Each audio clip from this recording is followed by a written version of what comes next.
guys, this is Chapter 1, Part 5 lecture. Previously we talked about the transmission-based precautions, the airborne, droplet, and contact. Now we're going to move forward and we're going to talk about transmission prevention guidelines. There's steps that we should take when we're talking about the preventing the spread of disease. We need to make sure that we wear the appropriate PPE, and remember PPE is personal protective equipment. We need to make sure that we're changing gloves and washing hands between patients. Anytime that you have on gloves and you remove those gloves, your hands should be washed. You need to make sure if you don't have soap and water, hand sanitizer is acceptable, but just making sure that we're performing that hygiene and washing our hands is very important. Disposing of the biohazardous material in the designated containers is very important. Making sure that our sharps go into the sharps containers. And one thing that you need to plant to memory, because I'm sure you'll probably see this again as we talk about safety, we never, ever, ever recap a needle, okay? So never recap a needle. Once that needle is open, you're going to flip that safety device, cover it the correct way, but you're not going to put that cap back on that needle.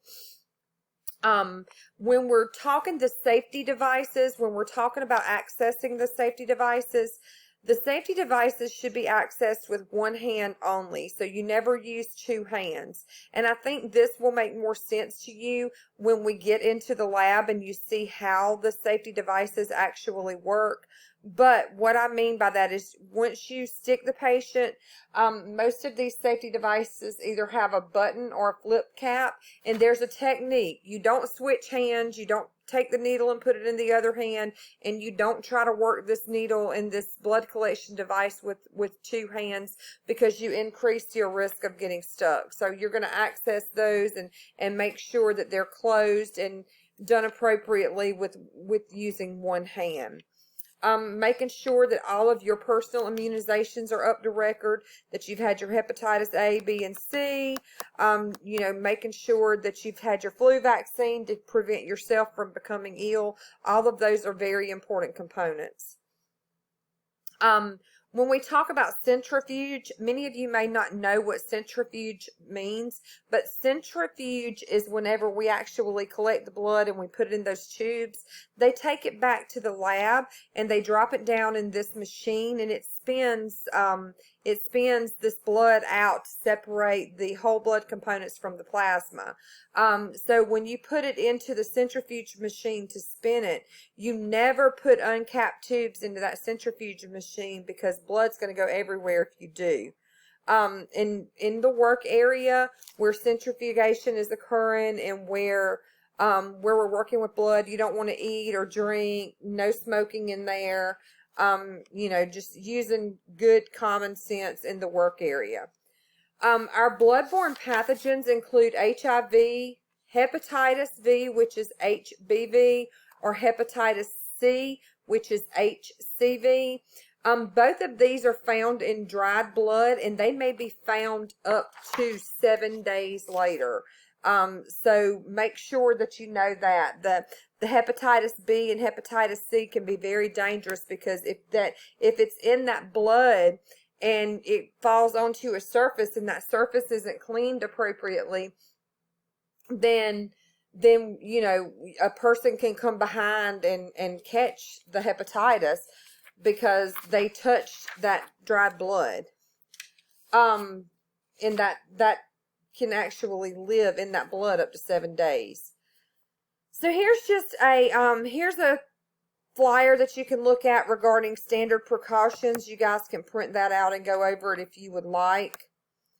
When we talk about gloves, OSHA and the CDC mandate that we wear gloves, and they enforce the fact that we should change gloves and perform hand hygiene after the gloves are removed with each patient, so we don't bounce from room to room with the same gloves on. And before we exit the patient's room, we need to make sure that we take the gloves off and we perform hand hygiene. This is the CDC and OSHA mandate. It must be done. Alcohol hand sanitizer can be used in place of soap and water. However, you need to highlight this and plant this to memory because I'm certain that you will see it again. Alcohol hand sanitizer is not acceptable for visibly soiled hands, and it is not acceptable for C. diff, Clostridium difficile. If a patient has C. diff and you know that they have C. diff, that Clostridium difficile, this is a contact precaution that you should take, and you should wash your hands with soap and water because alcohol hand sanitizer does not kill Clostridium difficile. So soap and water must be used if a patient has C. diff. And making sure that you wash your hands between each patient and after taking off your gloves. Gowns, lab coats, masks, goggles, face shields, all of these are a form of personal protective equipment, PPE. Respirators include the N95 respirator. The N95 respirator must be fitted to the person that's wearing it. They make them in different sizes, so it's important that they fit you for the correct size before you pounce up in a patient's room with an N95 on that's not fitted correctly, because if it's loose around the seal, then those particles can still get in and infect you. We need to make sure that we're protecting our mucous membranes, mouth, eyes, nose from any kind of blood splash. So we're going to protect with droplet precaution. Now we're going to move forward and we're going to talk about the Needle Stick Safety and Prevention Act. The Needle Stick Safety and Prevention Act requires employers to be involved in the selection of their blood collection equipment, okay? So if a lab decides that they want to change and use a different type of blood collection needle, they have to involve their employees and their phlebotomists in that decision-making process. Most of the time, what these guys will do is they'll get them there and they'll say, okay, we got these. I want y'all to go try them and see if you like them. But the employer has the right to be involved in the selection of what equipment is used because of the safety reasons. So the employers seek feedback because this is a requirement. Other things that we need to look at is components of OSHA's bloodborne pathogen standard. That would be engineering controls, work practice controls, PPE, medical history documentation. So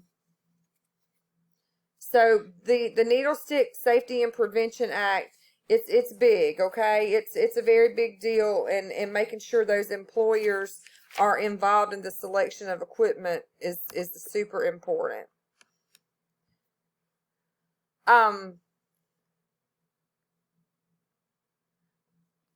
If an accidental needle stick happens, this puts you at a significant exposure risk, okay? So you must report all needle sticks. Follow institution protocols, okay? If you're stuck by a needle, you make sure that you follow institutional protocols. My suggestion is, if you're stuck by a needle, immediately start washing it under soap and water and let it bleed. Don't try to stop it from bleeding. If the site is bleeding, let it bleed. If accidental needle sticks occur, one thing that the employer may be tested for is Hep C, HIV, or Hep B. They're going to start testing you for these hepatitis and HIV. Post-exposure prophylaxis, we talked about PEP. One of the things they're going to do with PEP is they're going to draw a baseline blood sample from the employee. They're going to test to hepatitis B, C, or HIV. Then they're going to identify the source of the patient. They're going to collect the blood sample, test it for Hep B, Hep C, and HIV. So they're going to check the person, the employee, and then they're going to check that patient to see if they have it, and they're going to compare that too. And then they're going to complete testing within 24 hours for maximum benefits of post-exposure prophylaxis.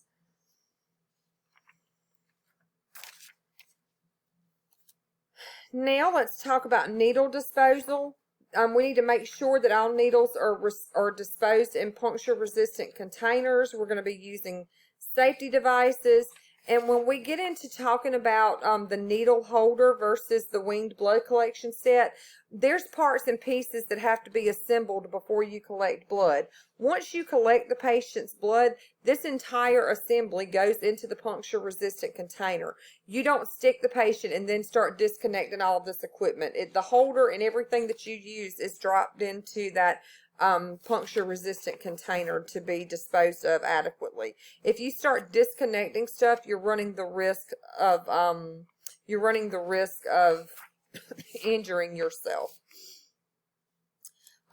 Syringe to tube transfer. A lot of times the patient may have a PICC line, and a PICC line is a line that goes directly into the vein in the arm, and it's a larger bore catheter and it's longer. And a lot of times we can collect blood from a PICC line. So you can put this syringe on the PICC line, and then you can draw the blood out of the PICC line, and then you can put it over. There's a transfer device, and it can be placed over into the tube that you have selected. So with that being said, we need to make sure that we're using the appropriate device to make that transfer. But one thing we never want to do is start pulling blood out of one tube. If you've already collected it using the regular set and you have like a blue or a lavender tube full of blood, you don't want to pull blood out of that blue or lavender tube and throw it into a gold top tube, because these tubes have ingredients, and when you start mixing those ingredients, it can mess the sample up. And now we want to look at sample processing. Again, we talked about centrifugation. That's when you spin the blood out to separate the plasma and the whole blood. We got to make sure these tubes have caps on them, and we need to make sure they're balanced. If there's a tube on the left, there needs to be a tube on the right, or the machine will get off balance. If you've only collected one tube, you can fill one tube up with water just to put it on the other side of the machine, so the machine balances out when it spins it out. But samples should remain covered during the process and storage before actually testing them to decrease the chance of splashing. We need to, when we're operating the centrifuge, we need to make sure it's not vibrating, make sure it's balanced, and remember it's balanced. If you have a tube on the left, you need a tube on the right. And make sure that the lid on the centrifuge is fully closed. Sample transportation. The primary container is enclosed into the secondary container, which will prevent leakage, and the containers used should be labeled as biohazard. So wherever you're collecting your blood, wherever you're putting your blood, we need to make sure that it's labeled as biohazard. Pneumatic tubes must be placed and labeled in the biological plastic bag and correctly cushioned to avoid breakage.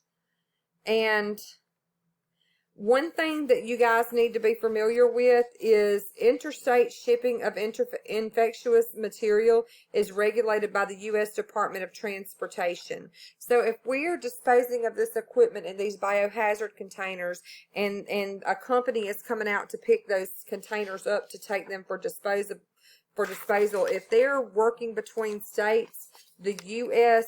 Department of Transportation is over this if they're crossing from state to state.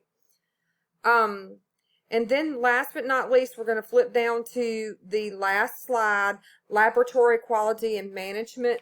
This is basically ensuring that the patient receives good quality care, they're getting reliable results. With the quality management programs, they're established by healthcare organizations to guarantee quality patient care. Quality management guarantees accurate test results, timely delivery of samples to the lab, and again, quality patient care. So I think this pretty much covers everything that you guys really need to pay attention to in Chapter 1. But if you come across any questions, please let me know.